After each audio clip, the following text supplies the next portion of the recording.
Good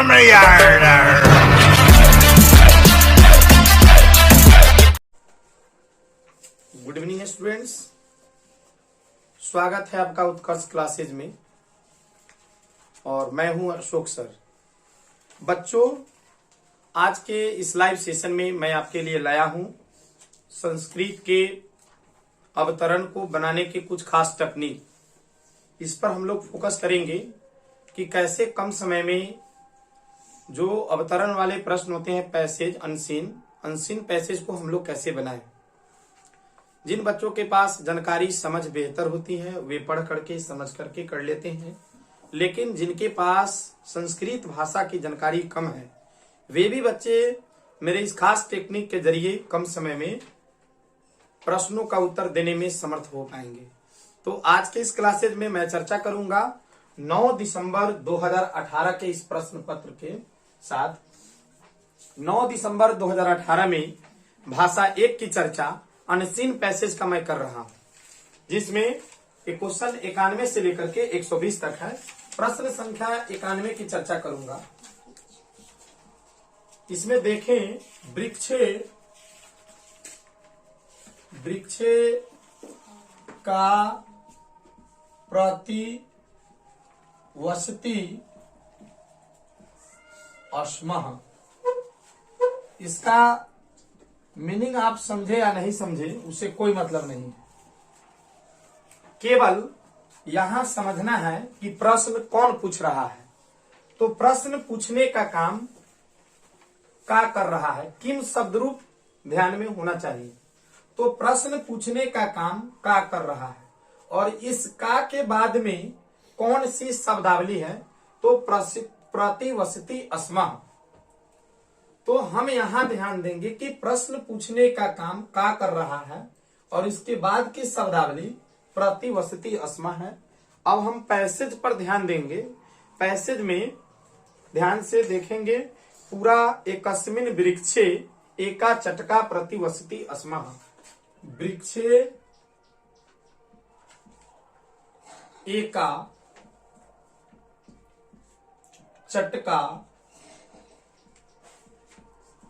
प्रति वसति अस्मः।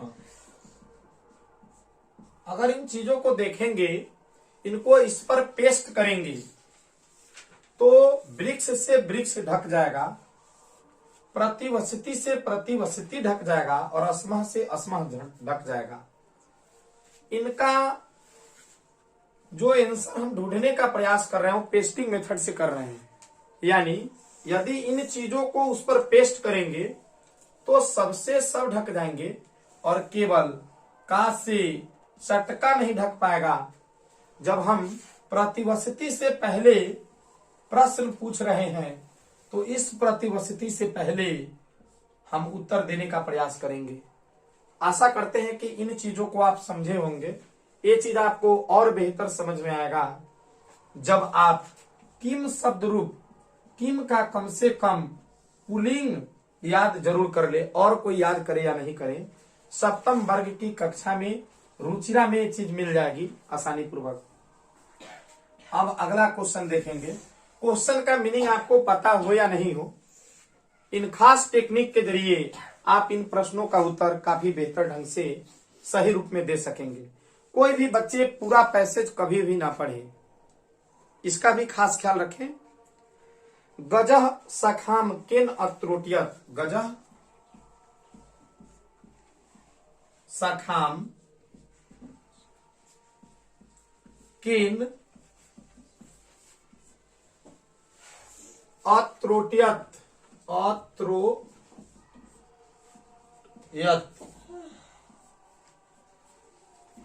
सबसे पहले इसमें देखना है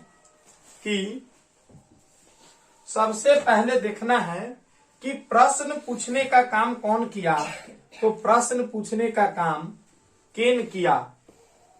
तो केन जो है, केन प्रश्न पूछ रहा है और केन के बाद कौन सी शब्दावली है, अत्रोट्यत। इसका मीनिंग पता हो या नहीं हो इससे कोई मतलब नहीं है। ऐसे अत्रोट्यत का मतलब तोड़ा है, लेकिन मीनिंग नहीं समझना है। जब हमें केन पता चल गई और इसके बाद की शब्दावली अत्रोटियत है, तो इस लाइन को हम पैसेज में खोजेंगे कि यह लाइन पैसेज में कहाँ है। यदि आप पैसेज में ध्यान देंगे तो प्रथम पैराग्राफ की तृतीय लाइन तस्य सखाम, तस्य सखाम, तस्य सखाम सुंडेन, सुंडेन अत्रोटियत, अत्रोटियत, यानी इसको भी यदि इस पर पेस्ट कर दी जाए तो सभी चीजें सबसे ढक जाएंगी, लेकिन अत्रोटियत से अत्रोटियत ढक गया, सखाम से सखाम हो गया, लेकिन केन से सुंडेन जो ये चीज है ये नहीं ढक पाएगी। तात्पर्य है कि जब अत्रोटियत से पहले प्रश्न पूछी जा रही है तो इस अत्रोटियत से पहले आंसर देने का काम जो कर रहा है वो सुंडेन कर रहा है।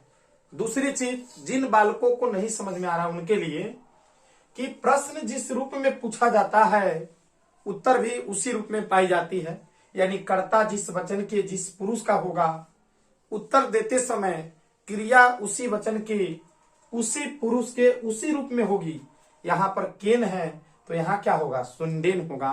तात्पर्य है कि इसका आंसर क्या होगा, सुंडेन होगा। बच्चों अगले प्रश्न पर चलेंगे। वीडियो को पॉज कीजिए। प्रश्न संख्या 93 की चर्चा करेंगे। मेघनादः कः अस्ति।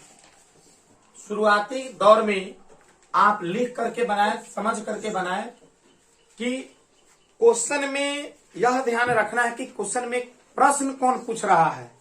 जब तक आप किम शब्द रूप को ध्यान में नहीं रखेंगे तब तक पैसेज कैसे बनेगा। मेघनादः, मेघनादः कः अस्ति, इसमें कुछ नहीं समझना है आपको कि मेघनाद कौन था या क्या था। यहाँ प्रश्न पूछने का काम कह किया है, तो इसमें हम पैसेज में देखते हैं मंडूकः मेघनादः अस्ति।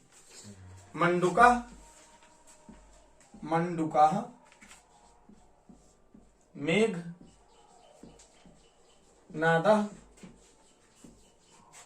अस्ति। आप यहां ध्यान देंगे कई बार पैसेज के पीछे में मिला और कई बार यहां पर अगर देखेंगे तो प्रश्न संख्या 94 में देखें कि चटकाया किम भूमि अपतत। चटकाया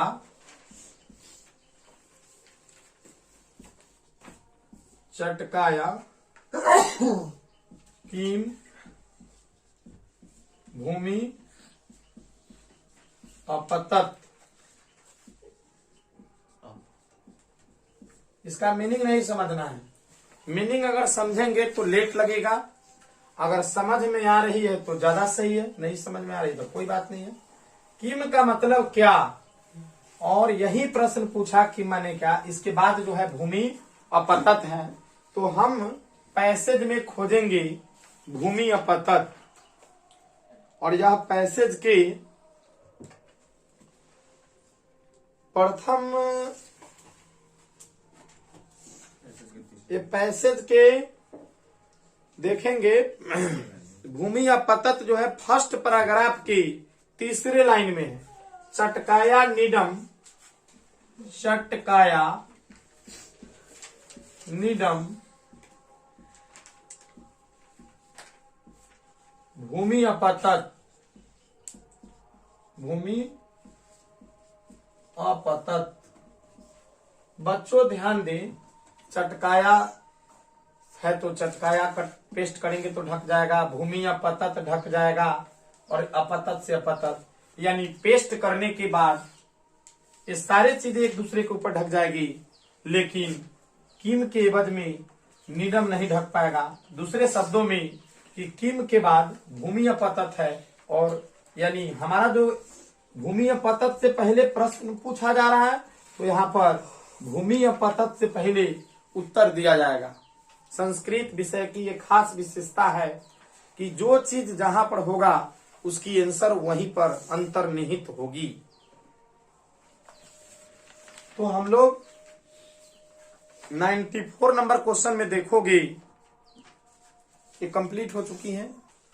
आशा करते हैं कि ये वीडियोस आपके लिए काफी प्रभावी होगी, आपके केंद्रीय शिक्षक पात्रता परीक्षा के लिए वरदान साबित होगी। निश्चित तौर पर ये जो हमने ट्रिक का उपयोग करके पेस्टिंग मेथड का जो उपयोग किया है वो आपके लिए काफी महत्वपूर्ण है। हमारी और भी आगे संस्कृत से लेकर के अन्य ऑल पेडागोजी की वीडियोस उत्कर्ष क्लासेज मुजफ्फर ग्रुप मुजफ्फरपुर पर निश्चित तौर पर सारी चीजें धीरे धीरे अपलोड हो रही हैं। और भी लाभान्वित होने के लिए यूट्यूब चैनल को सब्सक्राइब करें और आगे और भी वीडियो का आप इंतजार करें। इस प्रकार से आपको ट्रिक मिलती रहेगी। और कोई दिक्कत है तो कमेंट सेक्शन में कमेंट जरूर करके बताएं, उस प्रकार की वीडियोस लाई जाएगी। धन्यवाद।